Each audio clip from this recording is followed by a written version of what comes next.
Good morning, church.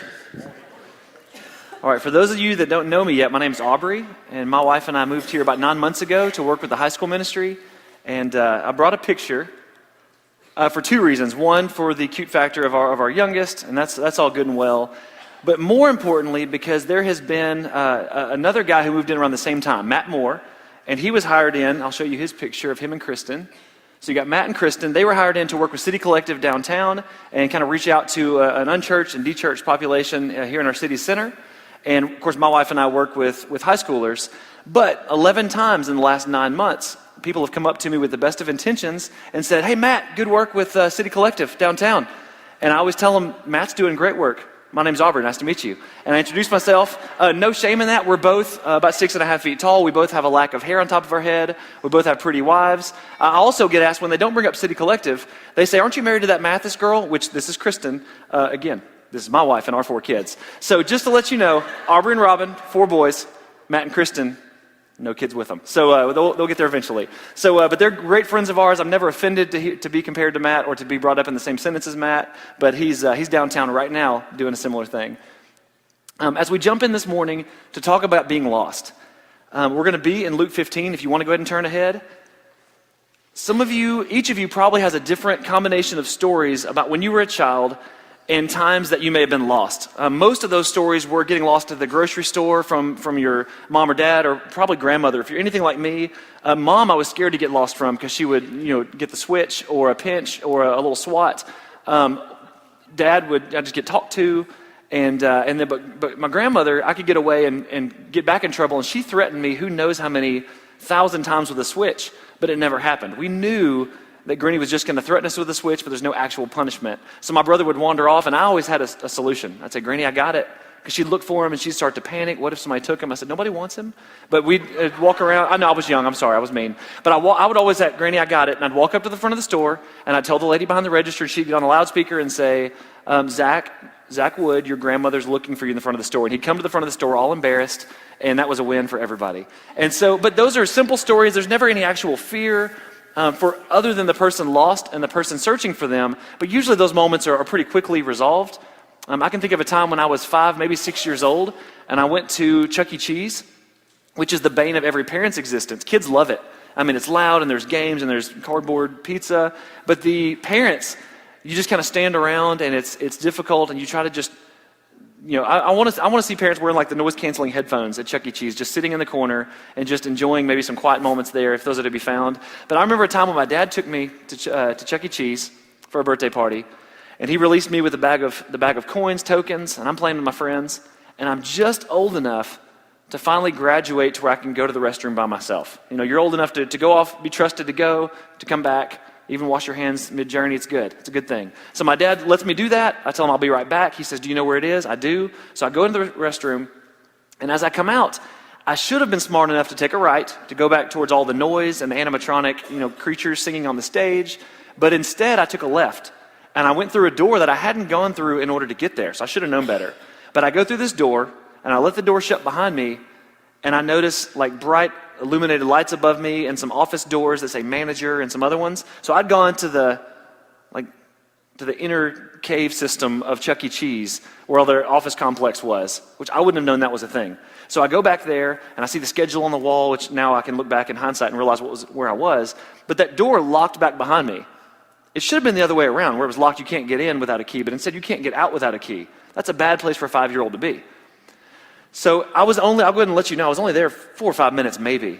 But I'm screaming, I'm crying, I'm throwing a fit, I'm beating on the door. I'm thinking life is done. It's over. My dad, I don't know how much time went by before he noticed that I'd been gone, but he went back over to the men's restroom, went in, noticed I wasn't there. And so a little panic set him, and he thought maybe he just went to the girls' restroom. That wouldn't have been my first venture into the wrong bathroom. And so he went over there and said to a lady standing by, "Do you mind checking if there's a little blonde boy in there?" And so they went in there and said, there's no kids in there. That's when panic set in a little bit. So my dad walks back through. He's looking around games to see if I'd just gone back out there and didn't follow his instruction and come back to him to check in. Couldn't find me there. Couldn't find me at the pizza line. Couldn't find me in front of the stage where the music was happening. So he's getting scared. He went back over towards the restrooms, and he hears a little voice crying behind the door, and he opens the door, and I came rushing out just full of relief because I had narrowly escaped death in my mind. But I was safe. I was never, they stamp your hands. There's a system they have in place to prevent any kind of child misplacement or somebody taking off with the wrong person. That's a serious deal. I'd never make fun of that. But in that moment, I was fearful. My dad was a little scared, but there was never any actual danger. I'll tell you one more story, and I'll go ahead and spoil it by saying this person is perfectly fine. I've told this story before without spoiling the end, and there were some moms in the room not happy with me at the drama that I put on them. But one of my favorite families around is the Owens family, Jason and Melissa Owens and their 3 kids. About 12, 13 years ago, they were at the beach with family. The entire family is there, cousins, aunt and uncles, grandparents, everybody's there. And around evening time, Cade, their oldest, who's now in college, brilliant kid, he's an aerospace student, he was in robotics growing up, very, very smart. And Asa, as he's giving me details about this story, said, make sure and bring up how dumb it is that he did this, because he never does anything dumb. He's brilliant. So he was really dumb in this moment. So there you go, Asa, there's your shout out. But as Cade wanders off, and I asked why, and he said, because he had seen a dead fish on the beach earlier, and he wanted to go and find it to show his brother and probably scare his sister. So he wanders away from the family. He didn't let them know he was going. He didn't get anybody to go with him. And he wanders away. And the family starts to notice he's gone. So Cade wandered a little bit, and then he looked up and didn't know where he was, didn't know how to get back to mom and dad. And we try to coach our kids, right? We try to coach them that once you're lost, stay where you are and just call out. And eventually we know you're gone, or we're going to notice you're gone. We're going to come looking for you. We'll seek you, and we'll find you. That's an important theme of today's story, overall story out of Luke 15. But Cade wanders off, and 2 hours go by where family, extended family, police, the Coast Guard gets involved. Everybody on the beach is running up and down the beach trying to find this little boy because you fear the worst. It didn't take, I'll go ahead and be honest with you.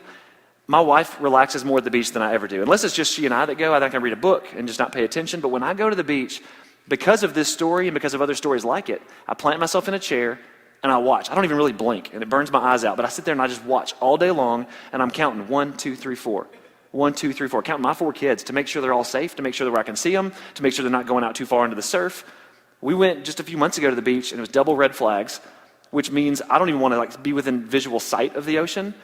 And my wife, in her riskiness, said, well, that just means we can go knee deep. No, it doesn't. But they did, because she's in charge. So they got out there, and I'm like a hawk. I was never more than 10 feet away from a kid, which means my kids' proximity to their dad was way outside where they wanted to be. They wanted to be off and go and do. And our smallest, Cam, is 2.5, was going out there, and I thought he'll be fearful. He'll just sit on the beach anyway. No. He goes out there and just gets blasted by a wave, and he's tumbling, so I'm catching him. I never want to let go of his hand. It's not relaxing to me to be at the beach. So as Cade wanders farther and farther, and 2 hours go by, there's a time where Jason, the dad, he said, there's enough people looking on the beach. There's one inlet of cars that go in and out at just the end of the drive. So he goes out there and stands in the gap, and every car that approaches, he stops the car and searches it. He's not a police officer, and he has no authority to do this, but a dad who's on a mission like this, nobody was going to tell him no. And if they did, it would have been a whole different scenario, I'm sure. That would have amplified everything. But people were understanding when they realized this guy's missing his son, trying to find him. Sure, look at my car, no big deal. So he searched trucks, he searched cars, until he gets the call they had found him. So, of course, he rushes back to the beach, and you can imagine the amount of emotions, the myriad of emotions that go with losing your son.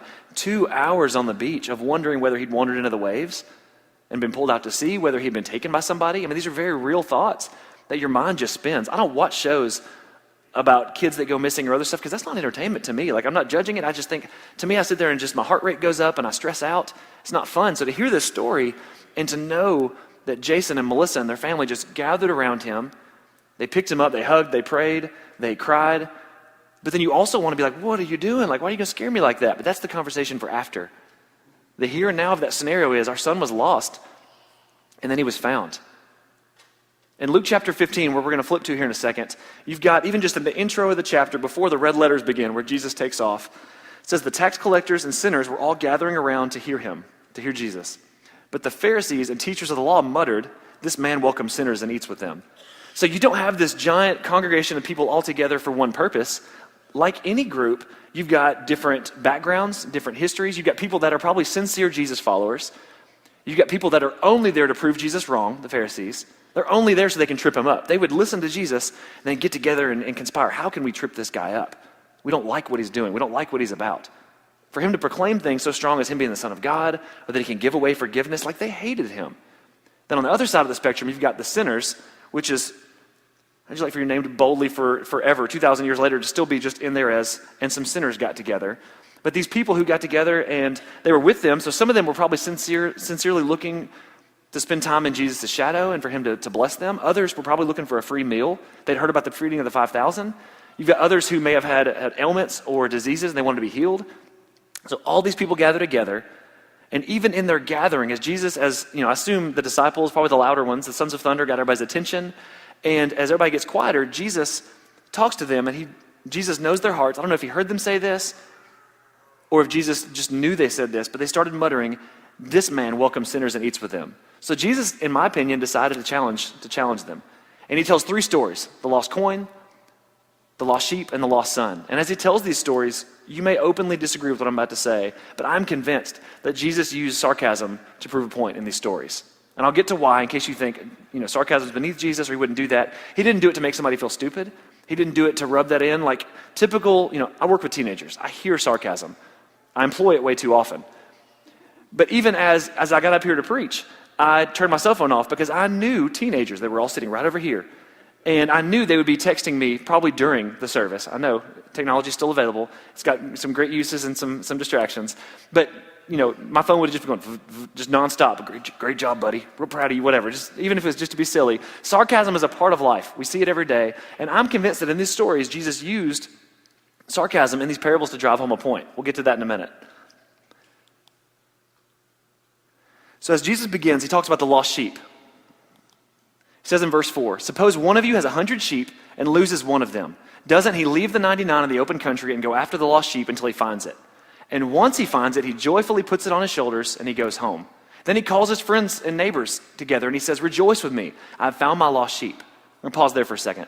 So Jesus is telling this story to a group of people that even if there weren't shepherds or sheep herders in the group, you had people there that would own livestock. You had people there that probably employed shepherds. You had people that knew sheep herding culture. They had cousins, they had brothers, they had whoever that were shepherds. So they would have known, as Jesus began this story, no, they would not have done this. They would have been muttering and under their breath, looking at each other like, has he ever been around a sheep or shepherd? But that's not how they behave. So if a shepherd lost one sheep, and it says that shepherds know their sheep by name. So we're just going to call the sheep Freddie. Freddie wanders off. Because a shepherd spends enough time around sheep that they know their individual calls by name. Like you can look at a sheep, and I've been around a sheep herd and seen them. I don't claim to have any expertise with them, but as I saw them, I just see an ocean of things that these animals that look about the same, they sound about the same, but the shepherd knows his sheep, and the sheep know their shepherd's voice. In John chapter 10, it talks a lot about the relationship between the sheep and the shepherd. He also describes humans as sheep quite often, but he also says that sheep make dumb decisions and repeat their follies over and over again. I assume that he's putting that on us.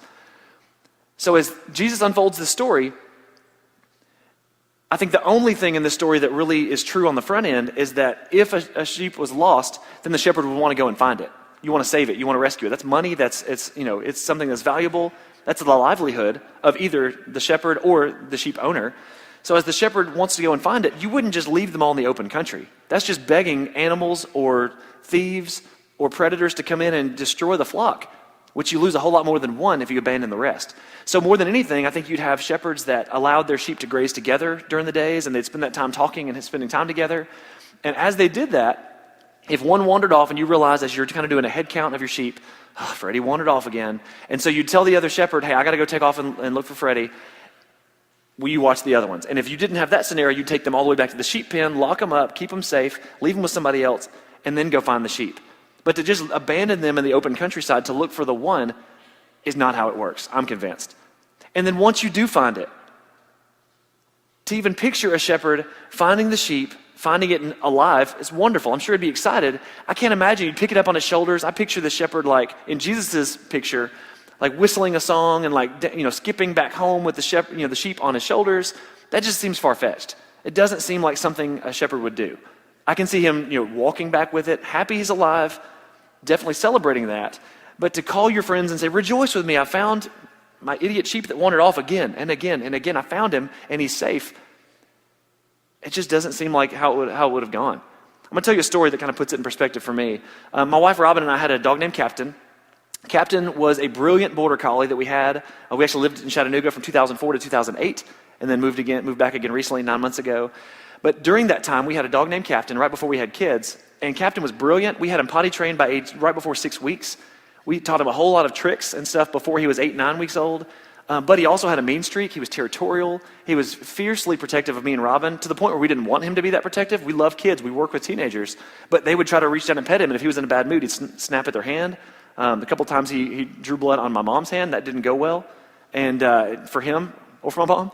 But Captain had a little game he liked to play that I did not enjoy. After he was about 6 months old, I'd let him out in the yard to go to the bathroom. I'd say, all right, Captain, come back in. And he'd come flying in the house, so excited to be back with Mom and Dad. But as he got a little more adventurous and a little more spiteful, he started a game. Nobody taught him this game. He just learned it on his own, instinctually. Then I would say, Captain, come back in. And he would come just short of the porch and just smirk at me. Dogs can smirk, just so you'll know. And he would just stay just short of me and smirk at me. And I'd reach down, kind of reach at his collar to bring him into the house lovingly. And he would take us a couple steps back. So I'd have to take a couple more steps. And over time, this game got more dramatic and more drawn out. Until finally, after he was about a year old, Captain decided, let's play this game until Dad breaks. And so I start reaching down for him and take a few steps. Reach down for him, take a few steps. The better part of an hour I spent chasing after this dog. I finally catch up with him. We're about 3/4 of a mile from the house. He's been running. He's been jumping out into traffic. Cars are slamming on their brakes. We live on a busy street, and they're jumping back off. It's over by Lee Highway, and he's jumping in the middle of the street. There's a time where a delivery truck had to slam on his brakes, and he swerved. I felt terrible. What do? I'm still trying to get Captain, trying to save him. I don't want anybody else to get hurt. So I finally get to him, and I pick him up. I did not put him on my shoulders. I did not whistle a little tune, start texting all my friends, get ready for the party. Captain's alive. He was gone. Now he's back. I didn't do that.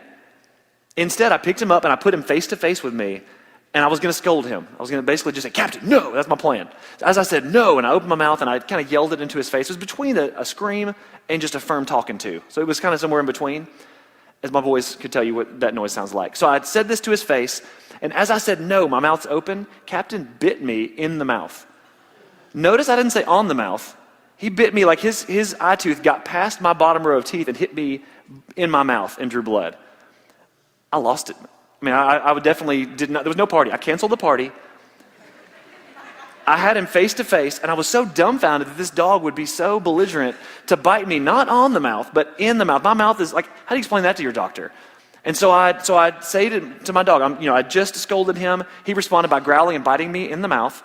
And if I was going to apologize. I might have lost it a little bit there for a second. And there are times, certainly give him a little swallow on the backside, whatever. But in this moment, I apologize if you were a paying PETA board member, or you sponsor one of those 65-cent dogs per day or something like that. But in that moment, I just took his snout, I went bam, and I headbutted him forehead to forehead. I'm sorry if that offends you. I haven't done it again since. I would argue it temporary insanity. But in that moment, I will tell you that his reaction to my headbutting of my dog, which is something I don't typically say in front of people, but in my moment of headbutting my dog on the forehead, he kind of slunk back. And he almost kind of nodded at me like, I respect that. And he looked at me like he lost the smirk, and he just kind of settled into okay, this is a place where I can listen to you in this tone. So he just knew that was the case. He actually stopped running off for a while. That was good. But there was no party. I didn't come back home and hoisting this 25-pound dog above my head and said, rejoice, Captain was gone. Here he is, and show everybody the dog. It sounds ridiculous to even say that out loud, but that's how far-fetched it was. Any shepherd in this crowd would have grumbled and walked away, I'm convinced, from Jesus, and said this, if they might not have even let him get to the story of the coin or the son, which only would have made him more frustrated. Some of them, I'm convinced, walked away because they thought, I just can't buy into what this Jesus is selling. But if they didn't get this next part of him saying, I tell you the truth, or I tell you that in the same way, there will be more rejoicing in heaven over one sinner who repents than over 99 righteous persons who do not need to repent. We'll come back to that in a minute. Then there's the story of the woman and the lost coin. So in this story, in verse 8, it says, or suppose a woman has 10 silver coins and loses one. Doesn't she light a lamp, sweep the house, and search carefully until she finds it? And when she finds it, she calls her friends and neighbors together and says, rejoice with me, I found my lost coin. I think there would be people that this would have fallen on deaf ears. I've been guilty of losing money. I can think of times where my grandmother gave me a $100 or $50 bill at Christmas. And, as a stocking, it's small, it's easy to misplace if you're not, I guard money now. I'm a dad. I have to keep my wallet with a little lock on it for my kids.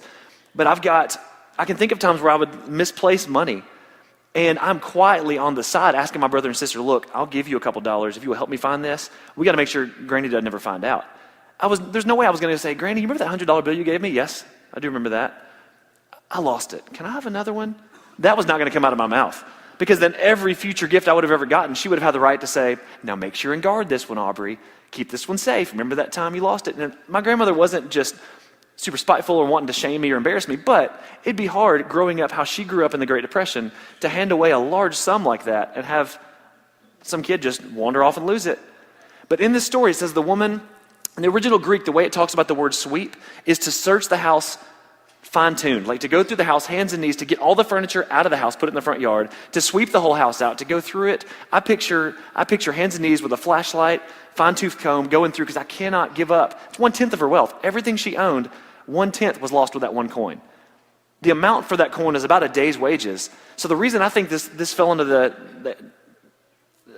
note of being sarcastic was because if she spends a whole day looking for it, like this would have been a long-term search throughout her house. And I totally believe that if she lost 1/10 of her wealth, she would want to find it. But for her to give up a day of work in order to find the coin means she breaks even at best. Even if she finds the coin, if she gave up a day of work, it's like she just skipped work to do that. And if she does find it, say she found it in 20 minutes and she's super excited, to throw a party that's worth more than the coin doesn't make sense either. To just give up everything you just found doesn't make sense if she's really wanted to save it. To prove this example, at a few different retreats, I've gotten to speak for big groups of kids at a few places, and 4 different retreats I've done the following example. One of them was in Scotland, one of them was in the country of Belize, and a couple of them were local. But as I did this, I had a big sheet cake made, a big cake, the biggest one that Publix or Food City could make. And when they made this cake, on the cake, I had them write in icing, and I didn't explain it until the game we played. So for a day and a half, these kids are seeing this cake, and they don't really know what's going on with it. And it said, find the coin, and we celebrate. If not, domination. And they're like, what's the deal with that cake? I was like, I don't know. We're going to have to figure it out. And so we get to the point, Saturday night of the retreat, every kid was told to bring a flashlight. I take them out to a football field-size area, and I held up a penny. I said, just so you'll know, I hid a penny just like this, and I wrote my initials on it so you can't just find one in your pocket and say you found it. I hid it in this field. If you guys find it, we're going to throw a party. I've got 2-liter drinks. I've got the cake. We've got all sorts of snacks. We've got nachos. And if you find it, we're going to party. I was up on a balcony up above them, and I said, if you don't find it, I'm going to throw this cake down as hard as I can, and I hope it just explodes. Out of the 4 times I did get to explode a cake once, it was very gratifying for me. There were kids weeping and gnashing teeth, but it was fantastic. But I set the clock to 10 minutes, and had like a laptop-sized screen there where they could see it on an iPad, where they could see the screen. It said 10 minutes, and it clicked down. So I said, all right, go. Start the clock. They go crazy. They're running around this field. This is the most frantic search for a penny that's ever taken place. It's not worth much. Why party over that? Because of what it represented. So they looked around, and at first they're just scattering. They're running. They're literally running with a flashlight, like they're going to see a penny in sprint. And so they finally, one of the older teens says, hey, why don't we form a line? So they form a line. Some of them are crawling. You've never searched so intently through grass in your life, unless you've seen somebody lose a wedding ring or something much more valuable. So as they're walking through this field, searching their hands and knees, my favorite one was in Knoxville. And this kid, this little redheaded 6th grade boy, he finally finds the coin. 15 seconds on the clock, he goes, I think I found it. I think I found it. And the other kids are like, he found it. And they lift him up. And they're carrying him around like the sheep that didn't actually get that, I'm convinced. But they're carrying him around the circle. They're chanting his name. They bring him over there and they celebrate. And this kid dives his fist in the middle of the cake and takes out the first piece, takes a bite, and everybody goes, yeah, and like just goes crazy. All they did was find a penny. It wasn't that big a deal. But I think that's kind of our whole point where we're heading. It says, in the same way I tell you, there's rejoicing in the presence of the angels of God over one sinner who repents. Tell you one more story, and I'm going to paraphrase this one, so please know that some of the quotes I'm giving, I'm openly saying that it's my interpretation of how I feel like it's delivered. But it's the story of the lost son. You've got a father who is believed to be a wealthy landowner. Obviously, it's parable, so a lot of these things, it's not based on fact, it's based on culture, it's based on tradition, it's based on context. So we don't know much about the father except he had sizable land, he had money to give away towards his sons once he passed away, but the younger son, the one that frustrates us, comes in to his dad and basically says, Dad, I'm tired of living under your house, under your roof. I'm tired of living under your rules. I wish you would go ahead and die so I could go ahead and have what's mine. Why don't you just give me my share of the inheritance and I'll get out of your hair? So the father, and I imagine if anybody who stuck around after the lost sheep and the lost son, who's hearing this, everybody, if we had some that weren't shepherds, didn't understand sheep herding culture, or if in the second story you had some that had never been without or never, been poor, then they couldn't really connect it to this woman who's so desperate to find her coin. Everybody within earshot would have been frustrated at this. It flies in the face of tradition. It flies in the face of culture. The entire history of Judaism had it set up for the first son to get the bulk of the inheritance, and then the first son who inherits all the land, he keeps it all together because they had a lot of kids. If you subdivided all of your land each time you had a generation, all of your land would just get divvied out until there was nothing. So the oldest son would take control of the estate and would be in charge of taking care of the other siblings. They didn't get everything and everybody else just got kicked off the land. They lived communally. They lived as a family. So for this younger son to come in and say, I don't care anything about your family. I don't care about your last name. Give me my share of the inheritance and I'll take off. That story should have gone where the dad says, then the dad had him thrown off the property. He says, don't even use my last name anymore because you're not welcome to it. You're not in this family anymore. And just kicked him off the property. And said, no, you don't get $1. You don't get anything. Actually, leave all your valuables with me because everything you have was mine before it was yours. But instead, the father breaks tradition, and Jesus frustrates everybody there by saying, so the father gave him his share of the estate. The son gathered up his valuables and his property, and he left. And he moved to a far-off, distant land, a distant country. There would have been people, I'm absolutely convinced, that would have walked away and said, I cannot even listen to Jesus talk anymore. That is so wrong and so messed up. Others would have only kept listening like the Pharisees to prove him wrong or to share their frustration or so they'd have arguing points for later. There are plenty of times where I've listened to somebody just so I'd have something I could debate with them later in my less mature moments. So this son who gets his inheritance, he takes off for a distant land. It frustrates everybody there. And it says that he basically just wild living is the way they describe it. And that's fill in the blank, all sorts of stuff, I'm sure. But he had friends around. He had people that were living off of him, his entourage. And he's living off, he's living off this inheritance, and he's just spending it quick. And his friends are there to help. His friends are there to help him spend it. And then a famine hits that land. And as the famine hits, his money dries up. His friends take off and leaves him with nothing. So he finds himself starving to death in a distant country where he's got nobody. He's got no friends, no distant relatives, nobody that he knows and loves or loves him. And he finds himself so hungry and so poor and devastated that he hires himself out as a young Jewish man to work for a pig farmer. Not really his dream job. And so as he's working, as he's starving, as he is trying just to get by, he starts to watch the pigs eat these pods, basically the leftover, the refuse, all the other food, the leftovers from the table mixed with feed, other things that's just gross, and they chuck it all in this trough or on the ground, and the pigs wallow in it, they're eating it, and he finds himself jealous of the pods they're eating. That's a low point. That's bottom of the barrel. So he finds himself on the bottom looking up, and he starts to think to himself, how many of my father's hired hands, just his servants, eat better than this? They eat better than leftovers from pigs. Like, that's the absolute bad as it gets. So he starts to work up the courage in the midst of shame and other stuff to walk back all the way across this foreign country. I don't know how far away he was, but I guarantee it took a while. And as he's walking back, he's kind of rehearsing this speech in his head over and over again. It doesn't say over and over again. I just can't imagine. Anytime I've been nervous about sharing something, like, say, getting on a pulpit, then you think it through and you start going through it in your head and you practice it. You say it out loud and you start to try to make those words real. And he starts to say, he practiced, and he said, Father, I've sinned against heaven. I've sinned against you. I have so much shame and guilt. I know I'm unworthy to be called your son. But if you could just make me like one of your hired hands, make me like a servant. I'll live in your barn. I don't have the family name. I'm not your son anymore. But this way I don't have to starve and die. So he practiced it and he walked and he gets all the way home. And one of my favorite parts of scripture is it says that while he was still a long way off, like he approaches the property and dad was watching for him. I don't know if he had a watchman in place to watch for him. I picture, and this may be a little too modern of an example, I picture a front porch and a rocking chair and a dad just watching the mailbox, just watching every day, waiting for his son to walk home. And when he's still a long way off, he had every right, just like he had the right to not give his son the money and to tell him to go away and to lose his name. He had every right to, as the son approached the property, to send his servants, hired hands, out there to kill him, out there to turn him away and say, your dad didn't want to see you. You're dead to him. Remember what you said about you wish that he was gone so you could have your inheritance? You've spent it like we predicted you would. Bye. But he didn't do that. It says the dad ran to his son. He got up and went to his son, which I think is such a cool image of this father and of our father. But he runs to his son and he wraps him up. And I picture this just big bear hug and he picks him up and he's, can't even hardly get words out. You know those hugs where you just get squeezed so hard. And I picture the son kind of pushing his father back and saying, Father, I've sinned against heaven and I've sinned against you. I'm no longer worthy to be called your son. And the dad totally ignores him.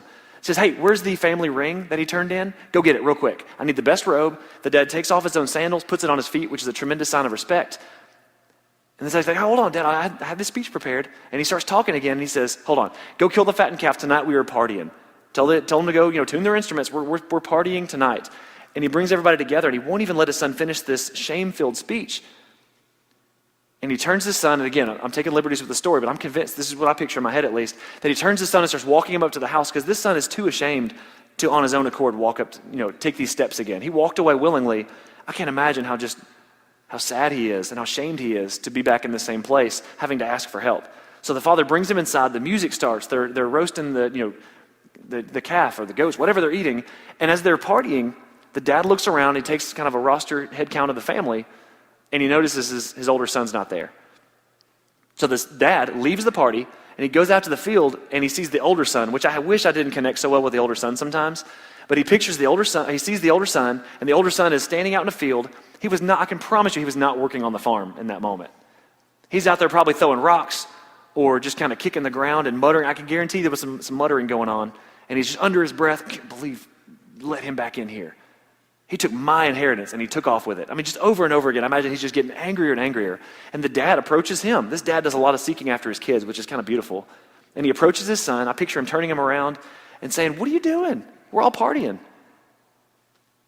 And I imagine in that moment, the son didn't even want to talk about it. He said, yeah, we're partying for him. And he's like, why aren't you in there? And he says, he wasted your wealth. He wished you dead. Why in the world would you throw a party for him? And the father, his approach to his older son, I think is so beautiful. He says, you've worked hard, and everything I have is yours one day, but your brother was dead, and now he's alive. I mean, the son had just complained, you throw a party for him, and you've never even given me a goat to celebrate with my friends.